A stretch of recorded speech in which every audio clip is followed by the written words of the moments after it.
Dear കിച്ചണിലേക്ക് എല്ലാവർക്കും സ്വാഗതം. ഇന്ന് വട്ടയപ്പത്തിൻ്റെ റെസിപ്പിയുമായിട്ടാണ് വന്നിരിക്കുന്നത് ഞാൻ.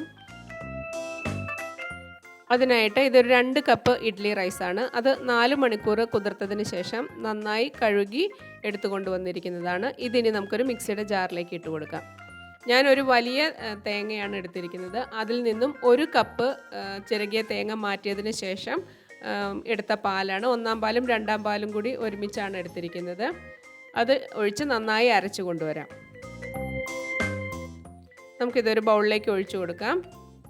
ഇനി നമുക്ക് കപ്പി കാച്ചാനായിട്ട് ഇതിൽ നിന്നും ഒരു 3/4 തവിയോളം മാവ് എടുത്തിട്ട് നമുക്കൊന്ന് കപ്പി കാച്ചാനായിട്ട് എടുക്കാം. ഒരു പാത്രത്തിലേക്ക് ഒഴിച്ചു കൊടുക്കാം. ഇനി ഇതിലേക്ക് 1 കപ്പ് വെള്ളം കൂടി ഒഴിച്ച് നന്നായിട്ടൊന്ന് മിക്സ് ചെയ്യാം.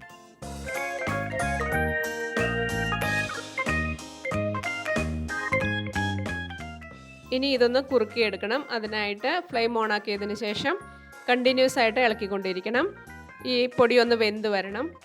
ഇപ്പോൾ വെന്ത് വന്നിട്ടുണ്ട്. ഇനി നമുക്ക് തണുക്കാനായിട്ട് മാറ്റി വയ്ക്കാം. ഈ സമയത്ത് ബാക്കിയുള്ള അരി കൂടി നമുക്ക് അരച്ചെടുക്കണം. ആ സമയം കൊണ്ട് അത് തണുത്തോളൂ. ഞാൻ ബാക്കിയുള്ള അരി കൂടി അരച്ചെടുത്തിട്ടുണ്ട്. ഇനി ഇത് നമ്മൾ മാറ്റി വെച്ചിരുന്ന 1 കപ്പ് തേങ്ങയാണ്, അതിട്ട് കൊടുക്കാം. പിന്നെ നമ്മൾ കുറുക്കി വെച്ചിരുന്ന ആ മാവ് അതുകൂടി ഇട്ട് കൊടുക്കാം. ഒരു 1/2 ടീസ്പൂൺ ഈസ്റ്റാണ്.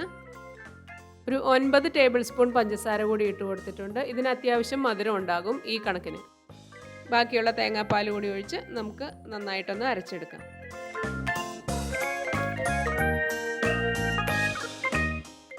ഞാനിത് അരച്ച് കൊണ്ടുവന്നിട്ടുണ്ട്.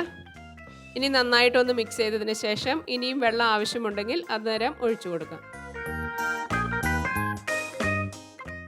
അല്പം കൂടി വെള്ളം വേണം. എനിക്ക് മൊത്തം തേങ്ങാപ്പാലും വെള്ളവും എല്ലാം കൂടി ഒരു 2.5 കപ്പ് ആണ് ആവശ്യമായി വന്നത്.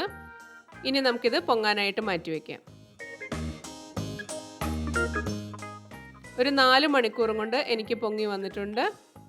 ഇനി ഒന്ന് ചെറുതായി ഒന്ന് മിക്സ് ചെയ്തതിന് ശേഷം ഇതിലേക്ക് ആവശ്യത്തിനുള്ള ഉപ്പും പിന്നെ ഞാനൊരു 8 ഏലക്ക പഞ്ചസാര ഇട്ട് പൊടിച്ചെടുത്തതാണ്. അത് നിങ്ങൾക്ക് എത്രത്തോളമാണോ ഏലക്കയുടെ ഫ്ലേവർ താല്പര്യം അതനുസരിച്ച് ഇട്ട് കൊടുത്ത് നന്നായി ഒന്ന് മിക്സ് ചെയ്യാം.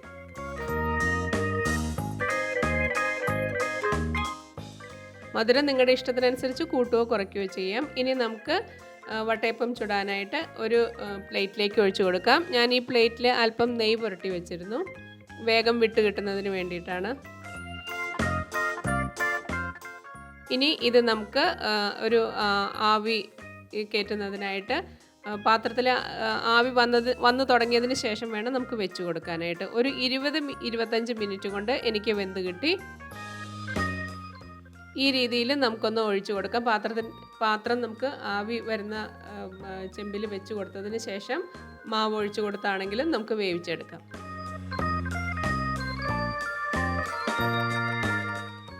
ഇനി ഞാൻ ഇതുപോലുള്ള ചെറിയ ബൗളുകളിലും വട്ടയപ്പം ഉണ്ടാക്കുന്നുണ്ട്. വളരെ സോഫ്റ്റ് ആയിട്ടുള്ള വട്ടയപ്പമാണിത്. നിങ്ങൾ ഈ രീതിയിൽ ഒന്ന് ട്രൈ ചെയ്ത് നോക്കിയാൽ തീർച്ചയായിട്ടും നിങ്ങൾക്ക് നല്ല സോഫ്റ്റായ വട്ടയപ്പം കിട്ടും. നിങ്ങൾക്ക് ഈ വീഡിയോ ഇഷ്ടമാവുകയാണെങ്കിൽ ലൈക്ക് ചെയ്യുകയും ഷെയർ ചെയ്യുകയും നിങ്ങളുടെ ഫീഡ്ബാക്ക് കമൻറ്റിലൂടെ അറിയിക്കുകയും ചെയ്യുക. ചാനൽ ഇഷ്ടമായാൽ സബ്സ്ക്രൈബ് ചെയ്യുക. താങ്ക്